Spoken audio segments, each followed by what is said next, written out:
आइए हमारे साथ कार्यक्रम में शामिल हो रहे हैं हेलियस म्यूचुअल फंड के सीईओ दिनशो ईरानी साहब। दिनशो सर, बहुत बहुत स्वागत है आपका। धन्यवाद हमें समय देने के लिए। बहुत सारी आज आपसे बातें हैं डिस्कस करने के लिए। हमारे बाजारों से रिलेटेड काफ़ी कुछ एक्शन दिखा है अप्रैल के महीने में, कमजोरी के बाद रिकवरी भी। सबसे पहले ग्लोबल मार्केट से ही शुरुआत करते हैं। जिस तरह की जियोपॉलिटिकल टेंशन और अमेरिका में ब्याज दरें घटने के संकेत जो घटने की देरी के जो संकेत आ रहे हैं, कितनी चिंता की बात है या फिर ज़्यादा फर्क भारतीय बाजारों पर नहीं पड़ेगा? जी, अनिल जी, पहले तो धन्यवाद आपका थैंक यू आपके सर। शो पर आमंत्रित करने के लिए थैंक यू और सर। आपके दर्शकों को very good morning. Thank you. अच्छा, एक्चुअली जो आपने बोला ये बहुत ही रेलेवेंट चीज़ है कि इंटरेस्ट रेट जो थे वो एक एक बहुत ही बड़ा ट्रिगर था हमारे मार्केट के लिए कि एक बार कट होगा तो अभी इंटरेस्ट रेट अगर जब कट होता है तब 2 चीज़ें होती हैं। एक तो ऑब्वियसली प्रॉफिटेबिलिटी सीधी इंक्रीज़ हो जाती है इंटरेस्ट सेंसिटिव स्टॉक्स की, और दूसरा जो है मार्केट का पी भी बढ़ जाता है क्योंकि आपका हायर इंटरेस्ट रेट्स होता है तो लोअर पी रहता है, मतलब ये इनवर्सली प्रोपोर्शनेट रहता है मार्केट से। तो इसलिए हमें यही सोच रहे थे कि शायद कट होगा, लेकिन अभी जो यूएस से जो खबरें आ रही हैं, जो बातें सुन रहे हैं हम वहां से फेड से, वो ऑब्वियस है कि रेट कट इतनी जल्दी से नहीं होगा। और एक्चुअली देखा जाए तो ग्लोबली जो वो होता रेट कट का वो यूएस ही सेट कर सकता था, क्योंकि उनकी ही करेंसी है जो बाकी सब करेंसियों से लड़ती रहती है। अभी हमें भी हमारा रुपया संभालना है, इसलिए हम उसके आगे उनके पहले हम रेट कट नहीं कर सकते। उनका कट होगा तो ही हमारा होगा, नहीं तो हम अगर पहले कट कर लेंगे तो हमारा रुपया डेप्रिसिएट हो जाएगा, और वो तो एक अलग ही फिर प्रॉब्लम्स खड़े हो जाते हैं डेफिसिट के, अपने करंट अकाउंट के वगैरह वो सब, और we become unviable with the world. तो वो सब होता है, तो इसलिए वो हम जल्दबाजी में नहीं कर सकते। तो इसलिए एक चीज़ ये है कि आपको बड़े ध्यान से देखना पड़ेगा, लेकिन जिस हिसाब से यूएस में जो हो रहा है आज की तारीख में, जैसे सर्विस इन्फ्लेशन वगैरह कंट्रोल ही नहीं हो रहा है, तो उनको वो उसको लेके ज़्यादा चिंता है देन कमोडिटी इन्फ्लेशन। इसलिए जो आपने बोला जियोपॉलिटिकल टेंशन, उसके चलते मुझे नहीं लगता कि इतना ज़्यादा, अनलेस ऑब्वियसली कुछ ज़्यादा ही वो इज़राइल और ईरान के बीच में कुछ ज़्यादा तनाव हो जाए, बढ़ जाए और लड़ाई झड़ जाए, तो फिर हो कुछ प्रॉब्लम हो सकता है, लेकिन आज की तारीख में उसको लेके इतना तनाव नहीं है जितना इंटरेस्ट रेट को लेके। आपके लिए अमेरिकी बाजारों का और इजराइल ईरान के तनाव का असर हमारे और दुनिया भर के बाजार में भी। आइए अब भारतीय बाजारों की भी बात करते हैं। बड़ा ट्रिगर हमारे यहाँ चुनाव का भी है, तो चुनाव से पहले, चुनाव के बाद कैसे रहेगा बाजार का डायरेक्शन, क्या करना चाहिए? जी अनिल जी, एक्चुअली 2 ट्रिगर है, चुनाव भी है और बजट भी आने वाला है उसके राइट, राइट। इमीडिएटली बाद।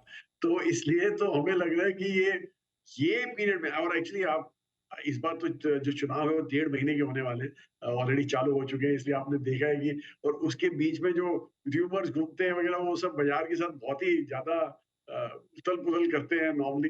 तो इसलिए वो फिर बजट आई थिंक एक बार वो आउट ऑफ द वे हो जाए तो उसके बाद ही आपको फ्रेश व्यू लगेगा। बहरहाल जो क्वार्टरली नंबर्स आ रहे हैं, वो आपने देखा भी है कि जहाँ-जहाँ डिसअपॉइंटमेंट है, मार्केट छोड़ा नहीं है उनको, उन स्टॉक्स को इतनी अच्छी तरह से, मतलब जैसे काफ़ी आईटी के 2-3 मिड के सॉरी स्मॉल कैप के आए थे रिजल्ट, उतने अच्छे नहीं थे, तो मार्केट में काफ़ी करेक्शन दिखा। क्योंकि ये सब जो है आज की तारीख में आनंद जी कि वैल्यूएशन थोड़ा स्मॉल कैप में थोड़ा बिल्कुल ही स्ट्रेच होके पड़ा हुआ है। इसलिए थोड़ा भी डिसअपॉइंटमेंट जहाँ आता है, और जैसे मैं पहले से भी बोलता आ रहा था कि valuation can remain unreasonable for a long time, लेकिन उनको करेक्ट होने के लिए एक नेगेटिव ट्रिगर चाहिए, और ये शायद क्वार्टरली नंबर्स ही हैं जो नेगेटिव ट्रिगर्स हैं इन सब में। तो इसलिए हमें लग रहा है कि ये क्वार्टर भी एक्चुअली हमें इतना अच्छा नहीं दिख रहा है फ्रैंकली। तो इसलिए लग रहा है कि थोड़ा बाजार से आप थोड़ा, आपको कंजर्वेटिव रहना पड़ेगा, आपको वेरी केयरफुल रहना पड़ेगा, और आपके खुद के स्टॉक पिक के हिसाब से चलना पड़ेगा। वो rising tide lift all boats वो स्टोरी तो गई अभी इस बार तो 24 के लिए एटलीस्ट। बिल्कुल ठीक बात है। तो थोड़ा सावधान तो रहना ही पड़ेगा, इसमें कोई डाउट ही नहीं। रिजल्ट सीजन पर आपसे राय लेना चाहता हूँ। अब तक जो नतीजे आए हैं, आईटी कंपनियों के भी आ चुके हैं, प्राइवेट बैंक्स आपके फेवरेट फेवरेट स्पेस से, वहाँ से नंबर से, अभी तक के नंबर से क्या संकेत ले रहे हैं सर, और आगे के लिए क्या है उम्मीद?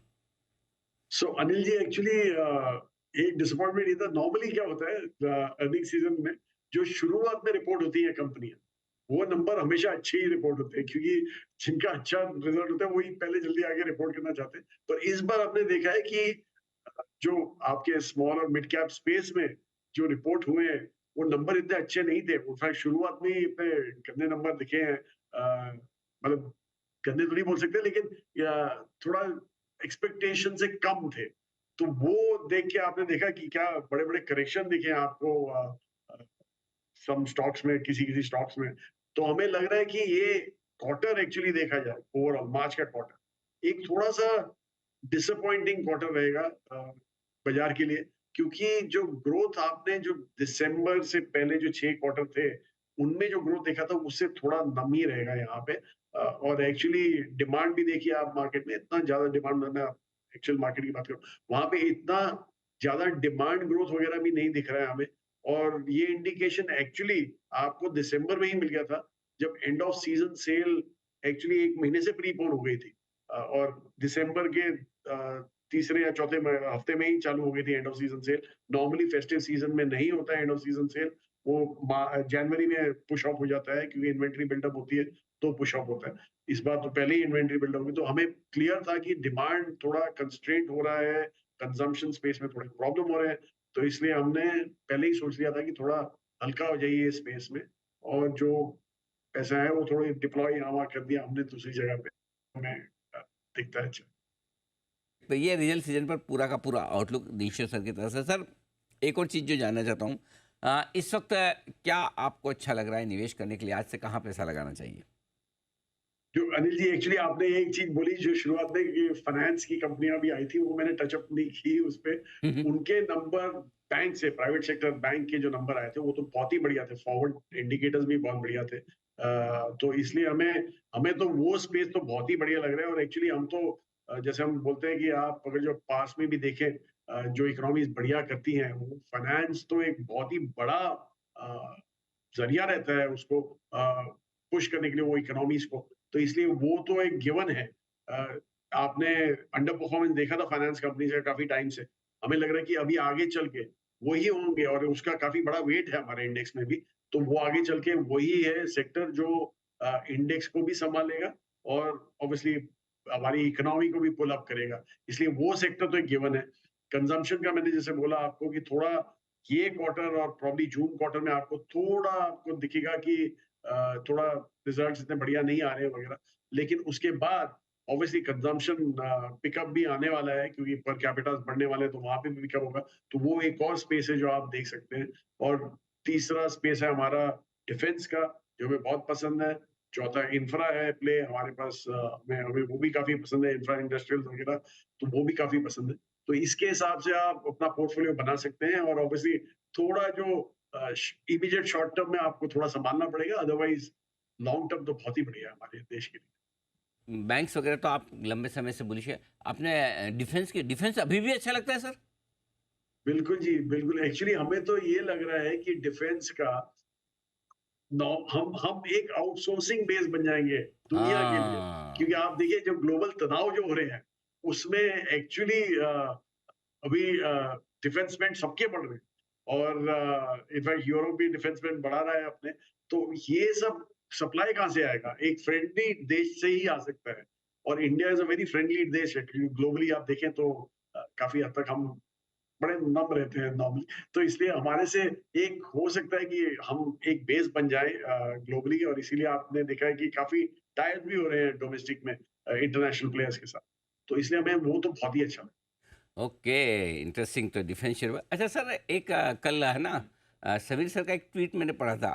आपने देखा? नहीं देखा? आपने पढ़ा कि Helios is always driven by AI, Arora ji, Irani. जी। तो ये तो, हाँ, अब इसमें आर्टिफिशियल कौन है और इंटेलिजेंस कौन है? थोड़ा मुश्किल सवाल। नहीं, नहीं सर, दोनों मिलके ही एआई बन जाते हैं, अदरवाइज़ सेपरेट कर नहीं सकते आप। तो सर, वैसा है। ये मतलब मुश्किल सवाल का बहुत ही बढ़िया जवाब दिया है। सर, ये समीर सर को आइडिया आते कहाँ से ये? पता नहीं, मेरे सामने बनाया उन्होंने बैठ हाँ, के। रियली? अरे क्या बात है, वंडरफुल। मतलब उनके ट्वीट ट्वीट पढ़ने का हाँ, अरे अमेजिंग अमेजिंग। और आमने सामने भी मिलेंगे ना, हाँ तो बड़ा मज़ा आता है, एकदम वो दिल खोल के बात करते हैं एकदम। जो अच्छा, अगर वो दीप अगर कुछ अच्छा नहीं लग रहा होगा मेरे बारे में आपको, तो बोल दे, हाँ वो होता है, अरे बोल देंगे। ये क्या है, ऐसा नहीं है। लेकिन इज़ वेरी स्वीट गाय, इसमें कोई डाउट नहीं। बहुत बहुत धन्यवाद दिनशो सर आपका, थैंक यू सो मच धन्यवाद। समय देने के लिए और हमारे दर्शकों को आज डायरेक्शन देने के लिए बाजार के बारे में। धन्यवाद अनिल जी, Thank you. हमेशा मजा आता आपके शो का। Thank you sir, thank you so much.